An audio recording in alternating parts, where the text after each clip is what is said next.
Ini masalah-masalah yang menurut saya serius semenjak ada banyak ormas-ormas yang sidik-sidik katanya kembali ke Quran dan apa? Hadis. Itu tapi kalau guyonannya orang-orang pesantren, ya kamu saja yang kembali. Karena keluar Anda terlalu jauh. Kalau kita tidak perlu kembali, wong sudah di dalam katanya. Yang keluyuran kemana-mana kan kamu. Kalau kita tidak pernah kemana-mana, jadi ngapain kita yang kembali? Anda saja yang apa? Kembali. Jadi ini penting ya, penting sekali. Karena pengalaman saya di Jogja, pengalaman saya di Jakarta ketemu orang macam-macam itu, memang pernah ya di Jakarta pernah ada satu acara. Ya acara seperti ini. Itu yang datang seorang kiai yang ya biasa pakai sarung, ada yang pakai celana.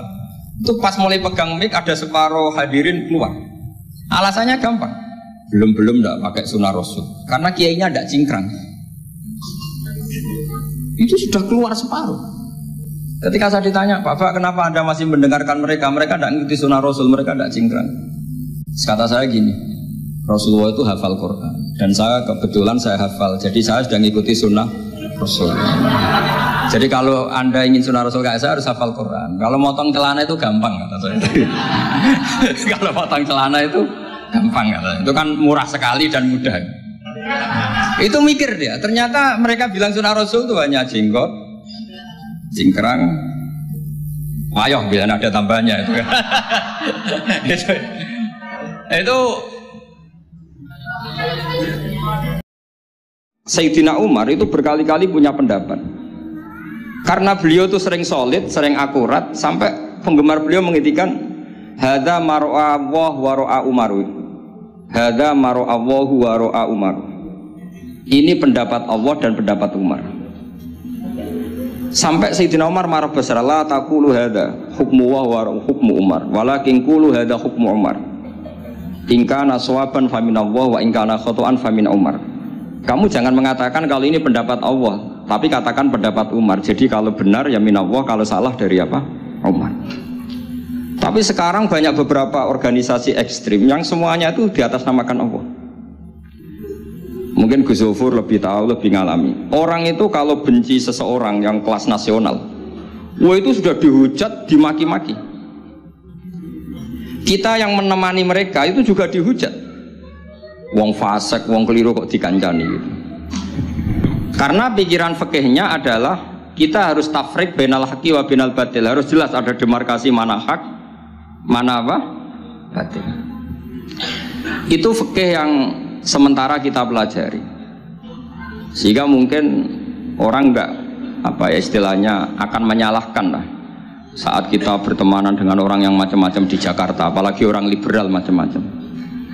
Tapi kalau sampean ngaji lagi di atas itu, misalnya belajar ilmu tasawuf, kita diajarkan kalau kamu berteman sama orang dolim, ma tadri madza yuhtamu bih. Orang dolim itu kamu pun tidak tahu madza yuhtamu bih. Jangan-jangan dia yuhtamu bi husnil khotimah. Kamu juga nggak pernah tahu mada tuhtam, apa kamu nanti tuhtam bi husnil khotimah apa suil khotimah. Sehingga orang-orang tasawuf itu melihat orang dolim ya tetap hormat, karena nggak tahu nanti akibatnya jangan-jangan dia husnul khotimah, kita yang suul khotimah.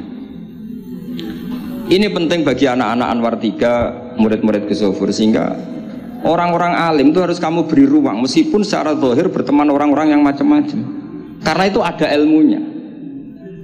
Kita tidak ngambil sikap, itu ada ilmunya. Makanya di kitab Bidayatul Hidayah, beberapa kitab tasawuf diterangkan, kalau kamu melihat orang fasik, jangan-jangan yuhtamu bi husnil khotimah. Kamu ndak. Kita ingat cerita Wahsy. Wahsy itu orang yang dilaknati Rasulullah karena qatilu Hamzah. Ketika Nabi aksara min la'nil kuffar, malah nazala qaulu ta'ala laisa laka minal amri apa?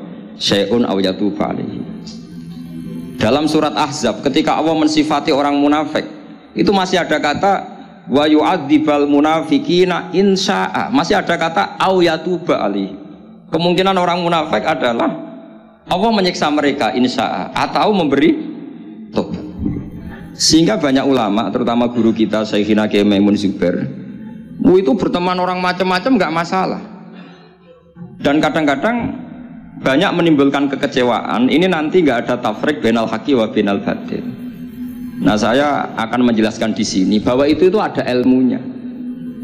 Ada ilmunya. Banyak orang sing la'anahu Rasulullah.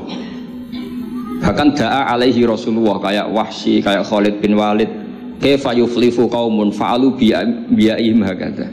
Zaman itu binabihim hakadha. Yaitu ketika Rasulullah perang Uhud itu syujja wajhuh wa kusirat rubaiyatu wa udmiyat lisatu. Ketika Nabi babak belur wajahnya, kata beliau kaifa yuflihu qaumun fa'alu binabihim hakadha. Tapi apa yang terjadi? Justru Khalid bin Walid itu masuk Islam. Wahsy qatilu Hamzah juga masuk Islam.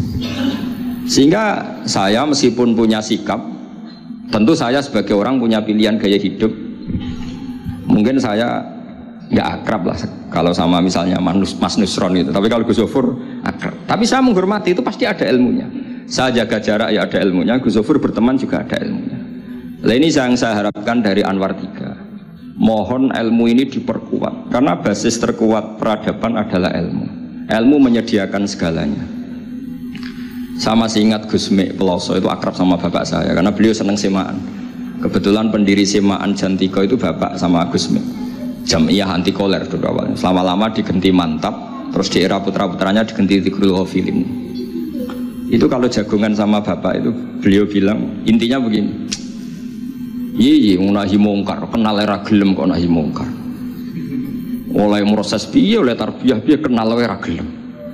Meskipun tentu anak-anak tidak saya sarankan seperti Gus Mek, karena jadab Anda tidak mesti sukses kayak Gus Mek. Itu kan resiko. Karena untuk sukses itu butuh keramat, butuh macam-macam lah. Kalau sampean latihan gitu pasti ditangkap keamanan itu. Nah, itu karena itu masalah gitu, kalau di pondok masalah. Tapi apapun itu, kita punya cukup khazanah ilmiah untuk melihat itu. Saya berkali-kali kalau acara di Pondok Hajan sering bilang berteman orang fasik itu tidak boleh. Wa ingkana dasarin fajan dibu suratan. Kalau berteman orang fasik itu nggak boleh karena nanti ketularan fasik. Tapi kalau dibalik, pertanyaannya dibalik. Mbah niki membina orang fasik. Dan diantara membina tentu prosesnya itu berkawan macam-macam. Kalau dibalik itu menjadi haram apa halal? Bukan dibahasakan berteman orang fasik, tapi membina orang fasik. Ini penting saya utarakan karena khazanah kita itu banyak. Saya berharap ulumul Quran di sini sampai yang seperti itu. Saya beberapa kali belajar kitab Hayatus Sahabah. Di situ ada satu aplikasi ahkam Al-Quran, baik yang fiqhud dakwah maupun fiqhul ahkam.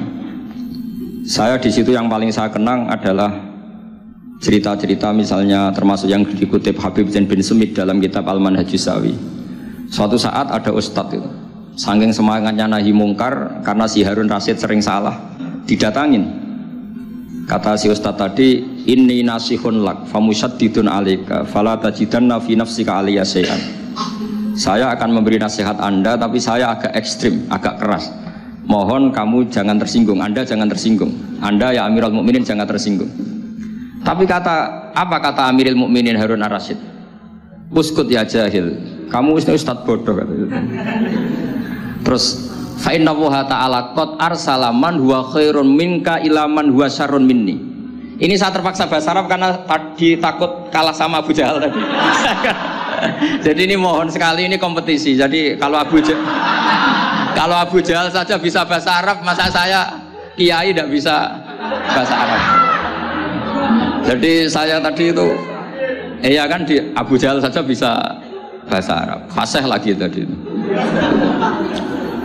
Yang saya kecewa dia sopan ngasihkan mic tadi. Duduknya sudah benar gak sopan tadi kok sudah benar ya, jadi memerankan Abu Jahal memang harus gak sopan. Tapi semoga berakhir nanti diteruskan jadi Abu Jahal repot. Nah ini kata Harun Ar-Rasyid. Inna Allaha ta'ala qad arsala man huwa khairum minka ila man huwa syarrun minni. Wa ma'a dzalika qala ta'ala faqula lahu qawlan layyinan la'allahu yatadzakkaru aw yakhsha. Tentu kita tahu Allah mengutus Musa dan Harun, atau Musa saja yang populer. Musa itu man huwa khairun minka, tentu Musa itu lebih baik ketimbang Anda. Ila man huwa syarrun minni, tentu Fir'aun itu lebih buruk ketimbang saya. Itu saja masih ada aturan faqula lahu qawlan Layinan, kamu harus ngomong yang halus. Kok kamu dakwai saya mau pakai kasar? Akhirnya si Fasakata tadi yang gurunya langsung ustadz, yang ustadz tadi langsung diam dan ngakui kalau Harun ar-Rasyid lebih alim ketimbang dia. Nah saya harapkan nanti ulumul Quran di Setai 3 itu tidak sekedar mengenali mufrodat, tapi mengenali makna terjemah, juga makna yang bisa disimpulkan dari ayat-ayat Qur'aniyah. Sehingga nanti keyakinan saya ya, apapun berubahnya zaman, nanti Quran itu tetap bisa dibaca kalau cara maknani seperti itu. Tapi kalau Anda maknani mufrodat, resikonya adalah mufrodat yang disebut itu kadang sudah tidak ada. Yaitu tadi misalnya wal khoila wal biwala wal hamira litarukabuha wazina. Tentu sekarang kita naik Innova, kita naik mobil, bukan naik khoil, bukan naik biwala. Tapi kalau dimaknani secara tadi, pokoknya ada markup, ada tunggangan yang kita naiki, ada tunggangan, dan kalau kita dapat nikmat tunggangan itu, kemudian kita syukur, litas tahu ala duhuri, ya yang penting sumatat guru nikmat rabbikum. Ini penting saya aturkan karena saya berkali-kali berdebat juga. Kalau di kota itu kan ada dialog. Bahkan ini mungkin Gus Zofur lebih tahu ya, saya pernah di UII itu pernah disurati sama Majelis Mujahidin Indonesia. Di situ diterangkan kalau sekian terjemahan Kemenak itu salah sekian, miliknya UI salah sekian. Di antara yang diundang itu saya dianggap makili UII. Tapi apa yang terjadi? Mereka itu karena maknani itu pakai mufrodat, tidak mau pakai ilmu balaghah, tidak mau pakai analisis-analisis yang harusnya terjadi dalam ulumul Quran. Saya punya contoh demikian. Saya sering belajar kitab namanya kitab Ar-Risalah, karangannya Imam Syafi'i ketika sering surat-suratan sama Abdurrahman bin Mahdi. Kata Imam Syafi'i, Quran itu lisanul Arabi, dan lisanul Arabi itu awsa'ul lisanan, lisan yang paling luas. Sehingga ketika beliau ditanya, kenapa Anda mewajibkan tolabul ma', mencari air, ketika orang harus tayamum di perjalanan? Terus Imam Syafi'i menjawab, falam tajidumaan, kemudian kalian tidak menemukan air, itu baru fatayamamu so'idan thayyiban. Beliau dengan enteng mengatakan, la yuqalu liman lam yatlub lam yajid. Orang yang belum pernah mencari tentu tidak bisa dikatakan tidak menemukan, tapi tidak tahu namanya. Jadi kalau dikatakan tidak menemukan, pasti baca sabti tolab setelah mencari. Kalau belum mencari kok mestinya tidak tahu, bukan bisa dibahasakan tidak menemukan. Nah saya berharap anak-anak ini karena ditunggui Mbah Mun yang ma'ruf dengan tafsirnya Gus Zofur. Karena Mbah Mun itu murid Said Alawi. Said Alawi punya karangan Takrirat Faidul Khobir yang dikarang Said Alawi dengan Habib Abdurrahman Al-Musawa kalau nggak salah. Yang nyarain agamanya Syekh Zamzami. Dulu saya belajar itu juga sama Gus Zofur karena dulu yang ngajar Mbah Mun sendiri. Saya juga sering menerima keluhannya Gus Zofur di Jakarta, di mana-mana orang analisis Quran itu tidak pakai ilmu balaghah. Ini repot sekali. Karena kalau kita tidak pakai balaghah, maka al-adat yufidul hasra. Kalau dalam kaidah usul fikih, al-adat la yufidul hasra. Ketika Allah pakai kata hitungan itu belum pasti hasr.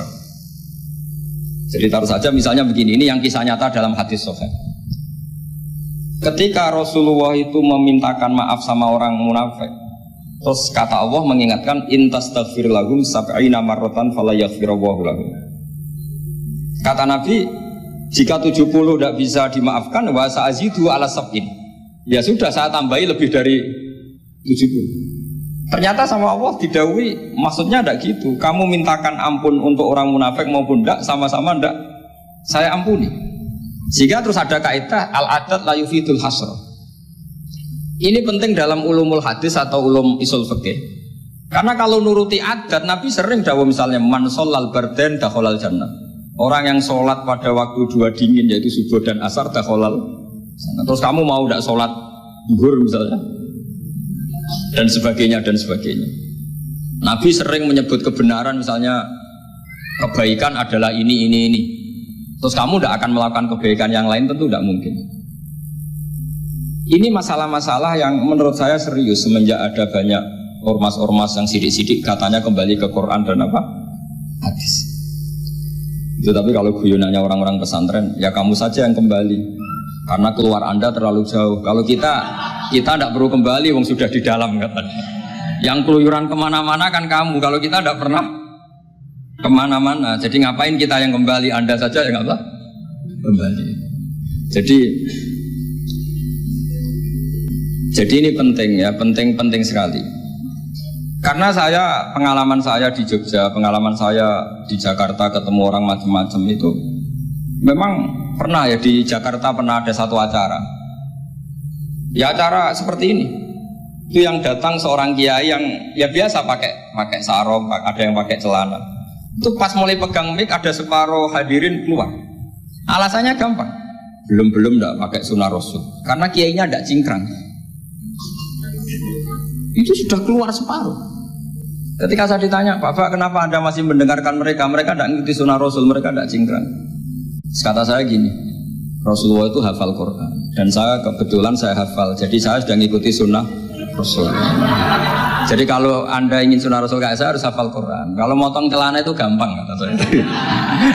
Kalau motong celana itu gampang kata saya. Itu kan murah sekali dan mudah. Itu mikir dia, ternyata mereka bilang sunnah Rasul itu hanya jenggot, cingkrang, wayoh bila ada tambahnya itu. Itu lah ini saya tantang anak-anak Anwar 3 supaya mengikuti sunnah Rasul yang keren, yang tantangannya berat, yaitu hafal berapa Gus tadi 3 juz itu. Itu saya tuh sering protes sama anak-anak. Itu nanti kalau ketemu malaikat Jibril, Anda dianggap mengikhtisar Quran. Masa Quran 30 juz jadi 3 juz. Itu kan kayak kitab Mukhtasar Jiddan, jadi dari kitab besar terus diringkas. Saya tidak bisa bayangkan kalau Anda nanti ditanya malaikat Jibril, kenapa Quran saya turunkan 30 juz jadi 3 juz. Ya tapi karena ya itu tadi, karena saya yakin Gus Zofur orang alim itu tadi kaidahnya itu malayudroku kullu, layudroku kullu. Kalau nggak bisa semua jangan sama sekali. Ini sekedar pengalaman untuk anak-anak. Kalau di pondok Quran itu sampai deres kulhu itu buatan berani, karena dikira kayak sudah sampai 30 juz. Memang pondok Quran itu unik. Anak-anak itu bisa lanya 2 juz 12, juz 13, tapi juz amma itu udah hafal. Karena ketika menghafalkan itu udah kober ngapalkan yang juz amma. Memang hafal betul juz 7, juz 8, tapi juz amma kadang nggak bisa, wadduha kadang nggak bisa. Imam Mitraweh kadang nggak bisa dia, karena dia besar kober, karena ngapalkan Quran itu kan berat. Pernah suatu saat saya itu tahlil jajar santrinya bapak itu, dia tahlil kulhu, ojo tahlil kulhu. Itu juz 30, koyok apal 30 aja gitu. Jadi untuk baca kulhu itu memang harus urut setelah melewati juz 1, juz 2 sampai juz 30. Sampai seperti itu gayanya maca kulhu kayak wis sapal juz 30. Sehingga di pondok Quran tuh nggak ada yang berani terus juz 30 karena kesannya kan sudah. Iya, jadi itu tradisi yang mungkin iya mungkin beda itu. Saya sendiri juga agak seneng kalau ada santri kok terus juz 30 itu kok melete itu kok sudah. Nah ternyata di sini saya ketemu santri-santri yang jurus juz 30 terus ini. Wah ini menurut saya ini agak masalah dalam tradisi saya ya, dalam tradisi kami. Jadi ya itu tadi karena cara pandangnya beda. Jadi cara pandangnya beda. Tapi saya berkeyakinan memang. Saya sering ketemu Gus Iit, adiknya Gus Zofur itu, beliau sering cerita ke saya, Gus kalau bisa nanti sarang itu semacam kayak Islamic Center. Karena kita tahu semua kayak apa alimnya Gus Naji, kayak apa alimnya Gus Zofur, alimnya putra-putra Mbah Mun, sesuai bidang spesifikasi ilmu masing-masing. Saya sering dinasihati yai bahwa semuanya itu ada ilmunya. Tadi misalnya Anda tidak tegas sama orang fasik, itu ya ada ilmunya. Karena mungkin kita tawaduk, la nadrima yuhtamu bihi, kita tidak tahu si fasik tadi yuhtamu bi apa, kita tidak tahu. Kita sendiri nggak pernah yakin kalau kita nuhtam misalnya bi husnul khotimah. Saya kalau di Jogja ketemu orang liberal, ketemu orang macam-macam, saya pakai ilmu itu. Tapi kalau saya ngaji di pesantren pakai ilmu at-tafriq bainal haqqi wa bainal batil. Kalau santri baik ya tak puji, kalau yang nggak baik ya Tapi yang jelas nggak tak saboyong. Karena pondok saya bilang tidak punya adat boyong. Kata bapak, hak kena keramat, santri sing beling dilalah boyong, tapi jogeman boyong. Jadi berarti karena kalau musonnya boyong berarti tidak keramat karena pakai pakai kriteria fikih tadi pakai. Ini penting saya aturkan karena jangan sampai khazanah kearifan wali songo yang kancanan orang macam-macam. Ada 7 hari ya diterima, 40 hari ya diterima. Zaman itu ya nggak diterima sebagai khurafat bid'ah ya enggak. Sehingga menurut saya wali songo itu adalah panutan di mana itu semuanya diselesaikan bil ilmi. Bukan karena emosi aksi reaksi itu enggak, semuanya bil ilmi. Saya pernah baca kitab Al-Minanul Kubro karangannya Imam Sa'roni. Beliau cerita sebagian ilmu itu sudah keluar dari afdholiyah karena satu kondisi. Misalnya sebaiknya amal itu sirron. Tapi kenapa guru-guru kita Mbah Mun sendiri sering pengajian besar ke Sofur, banyak lah yang mau acara besar. Saya sampai sekarang nggak pernah punya acara besar. Wiling-wilingan saya yang pengagum sirron gitu. Tapi ternyata di kitab-kitab kita, kata Abdul Hasan Asadili mengatakan a'linu bito atikum kama yatadzoharu ghairukum bil ma'asi. Maksiat di Jakarta di mana-mana begitu ekstrim, dangdut begitu terbuka, diiklankan besar-besaran. Tapi kalau pengajian nggak besar-besar, dulu itu pengajian itu nggak ada yang besar karena mahal. Dulu orang soleh itu ciri utamanya adalah khifatul ma'unah, biayanya sedikit. Sekarang karena mereka besar-besaran menyebarkan maksiat, kita akhirnya kata Abdul Hasan Asyadili, kamu kalau to'at harus iklan, a'linu bi to'atikum, kalau to'at harus dipertontonkan. Sehingga seneng saya misalnya tadi dipertontonkan anak-anak ahli bahasa Arab, sampai Abu Jahalnya saja bisa. Wah itu kan satu prestasi yang luar biasa. Kalau Abu Jahalnya saja alim, apalagi yang tidak Abu Jahal. Apalagi Abu Jahalnya tadi sopan, wah itu bagus sekali itu. Itu pasti Abu Jahal kecewa itu diperankan orang yang sopan. Itu udah gue banget katanya. Itu pasti kecewa. Abu Jahal itu pasti kecewa. Jadi ini penting ya, karena kita punya guru yang al-mutabakhir. Seperti Mbah Mun, seperti Gus Sofur. Jadi kita harus baca kitab itu banyak.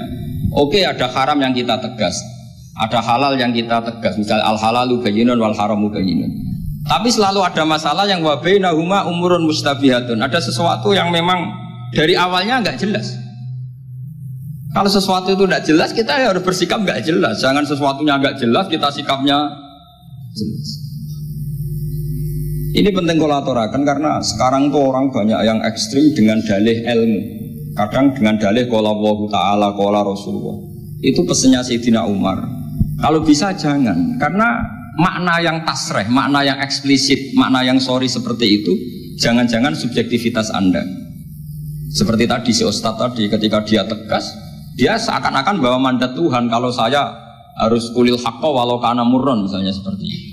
Tapi setelah diingatkan Harun ar-Rasyid bahwa Musa yang termasuk afdalul khalqi tentu, termasuk orang-orang pilihan, ternyata masih disuruh sopan hanya kepada siapa? Fir'aun, yang jelas toh.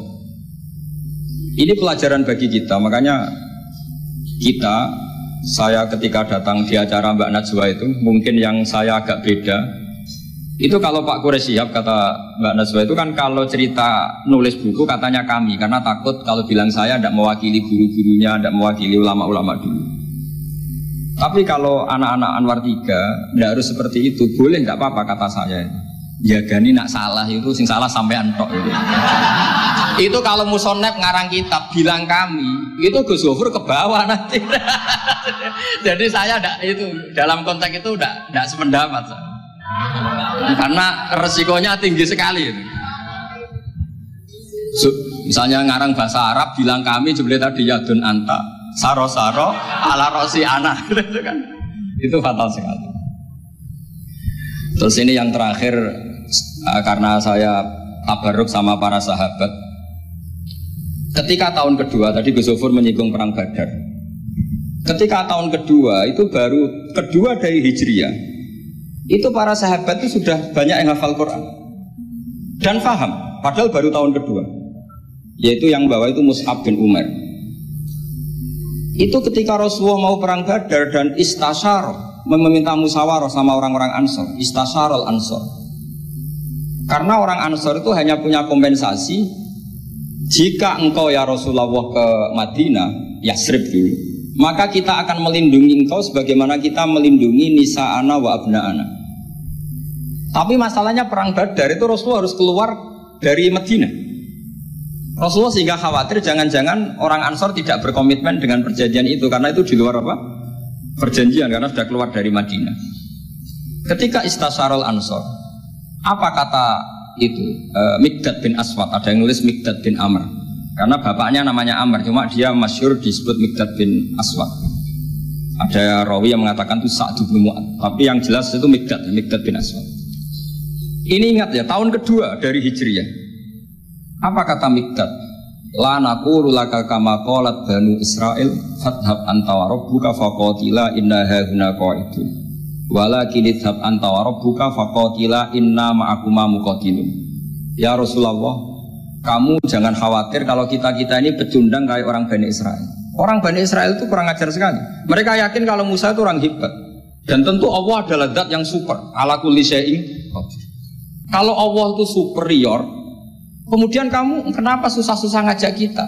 Buat jenengan sama Allah datang ngelawan Jababiro, tak tunggu beritanya. Nah, itu kadang-kadang santri sekarang ya kayak Bani Israel. Itu kalau ngerti kiainya keramat, misalnya Gus Zofur lari seminar keramat, terus kiai gue juga serau usah diaturi gitu. Jadi kadang keyakinan itu ya salah. Seperti tadi, Nabi Muhammad itu para pangeran, nak perang rasa dibantu, kan bisa melibatkan Jibril, Israel, kan selesai. Itu bisa fatal kalau seperti itu. Banyak loh kiai-kiai keramat ngeluh itu karena santrinya terlalu kultus keramat, terus santrinya orang mikir kiai ini buatan nyindir fakta gitu, terus biasa mawon. Dan terus menurut saya itu tradisi yang salah. Kalau di Sidogiri itu santri yang paling miskin pun itu misalnya akhir sana, tapi nggak perlu ditiru, itu orangnya ikhlas, nggak perlu ditiru. Itu misalnya santri 100 urunan 10.000-an, 20.000-an diaturkan gurunya.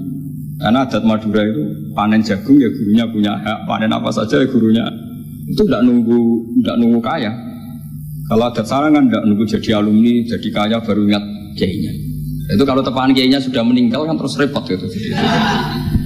Itu kata orang tadi siapa itu Miqdad bin Aswad. La naqulu laka kama qalat Banu Israil. Fadhhab anta wa rabbuka faqatila inna hauna qa'idun. Walakin idhab anta wa rabbuka faqatila inna ma'akuma muqatilun. Tapi silahkan ya Rasulullah, engkau berangkat, kita akan mengikuti engkau ikut perang. Artinya apa? Mereka bisa memahami Quran meskipun itu kisah tentang Bani Israel. Mereka tahu sindiran Quran, mental yang benar kayak apa, yang salah kayak apa. Dan itu yang ditiru kitab Fathul Mu'in. Misalnya kitab Fathul Mu'in menulis begini, misalnya ya, waktu sannu misalnya as-sholat binasatin atau wayusannu nasatun di sholatin, disunatkan kalau mau sholat itu sumringah, kelihatan happy, kelihatan senang.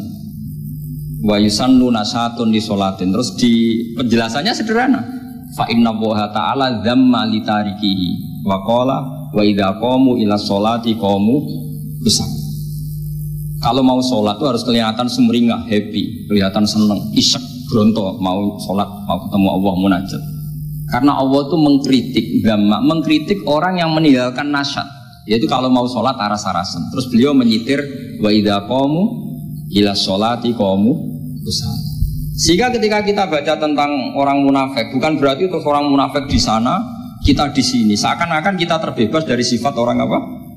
Munafik. Itu bukan da'bu ulama'ina, bukan ahwal ulama'ina.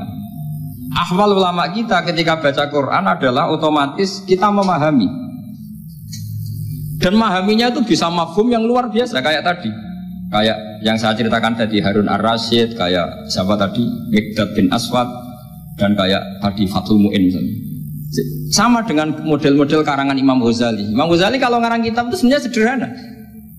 Setelah kita teliti itu semuanya ya sederhana sekali. Artinya ayat yang dikutip itu sering kita baca. Tapi beliau secara indah, secara menakjubkan, itu bisa ngambil kesimpulan yang luar biasa. Saya punya kitab Mufrodat yang dikarang oleh beberapa ulama, dan beliau cerita tentang kehebatan Sayyidina Ali dalam menafsirkan Quran. Kata Sayyidina Ali, saya tidak bisa membayangkan dahsyatnya angin ketika mengobrak-ngabrik kaum Mu'ad. Karena anginnya angin balelo, ini gak terkendali.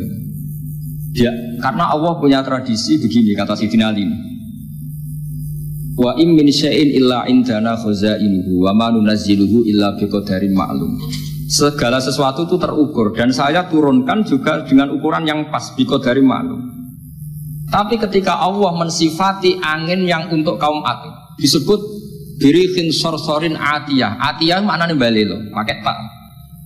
Ya, pakai tak. Terus yang sebagian ayat tentang Nabi Nuh. Inna lamma taghal ma'u hamalnakum fil jariyah. Togho itu maknanya lacut. Jadi air sudah gak terkendali, kayak di luar kendali malaikat. Sudah togho, sudah balelo. Saking balelonya yang main hantam saja, kata Sayyidina Ali. Sehingga dua ayat ini menunjukkan betapa dahsyatnya banjir karena diredaksikan toghol ma. Begitu juga betapa dahsyatnya angin karena disebut dirihin sorsorin atiyah. Jadi yang namanya atiyah itu pakai tok ya. Ini ain tok ya. Ini yang pakai apa? Ain alif ta. Jadi dari mufrodat ini kelihatan bahwa benar-benar dahsyat. Karena Allah punya adat segalanya terukur. Ternyata di situ disebut togholnya semuanya sudah keluar dari apa? Ukuran. Ini saya mohon sekali karena anak-anak Anwar 3 ini menangi Mbah Mun, menangi Gus Sofur. Saya sendiri diminta beliau bantu ngajar di sini. Jadi saya mohon sekali karena ini banyak banyak ya nabi al-ilmi lah, banyak sumber-sumber ilmu. Tolong sekali dimanfaatkan yang baik. Terutama anak-anak yang di muhadharah ini kajian-kajian fikihnya itu harus dihafalkan. Karena hafal ini sanad kita. Dulu Mbah Mat itu ngaji sama Said Umar, kakaknya Said Abi Bakar Sato. Memang semua kitab itu harus mahfudz, harus dihafal. Saya sendiri dengan Gus Sofur itu yang mendapat barokah muhafadzah zaman sekolah. Dulu kalau nggak muhafadzah itu tidak naik. Tapi ya dulu bisa diakali ternyata itu. Dulu Mbak Fakih itu ahlinya Faati. Jadi kalau ada orang anak nggak naik ditanya, "Song kena ramuga pening di ngitung terminal, Mbah." Ngoten niku Mbak Fakih terus diugahno, kata beliau, "Nak nganti ning terminal dadi wong nakal aku sing kedosan." Mergo tadi mayu adi ilal haram nggih. Haram. Sehingga dulu masyhur kalau anak-anak tidak naik itu sudah kong kali kong. Wah nak takoki muni ning terminal yo. Karena kiai itu mesti pantangan. Tapi kalau nggak percaya coba aja. Anak yang nakal mau boyong terus disowankan Gus Sofur. Gus, nak jenengan boyong balik mereman malih. Mikir, mesti kiai itu mikir. Tapi jangan pakai loh. Ini kan cerita dulu. Sehingga anak-anak yang gak muhafadzah itu mesti ada yang anak-anak lugu ditanya Mbak Fakir. Kalau nggak naik ning dicung ini, masya Allah, alhamdulillah. Ya orang munggah tenang. Jadi cara pandang kiai itu unik. Makanya ilmunya kiai susah dianalisis ini karena unik. Ya seperti itu. Ya, saya harap ilmu ini nggak jadi nggak jadi masalah bagi anda. Terus nanti anda menteror Pak Musonef. Awas Pak Musonef, aku ramuga neng terminal. Wah, udah bisa.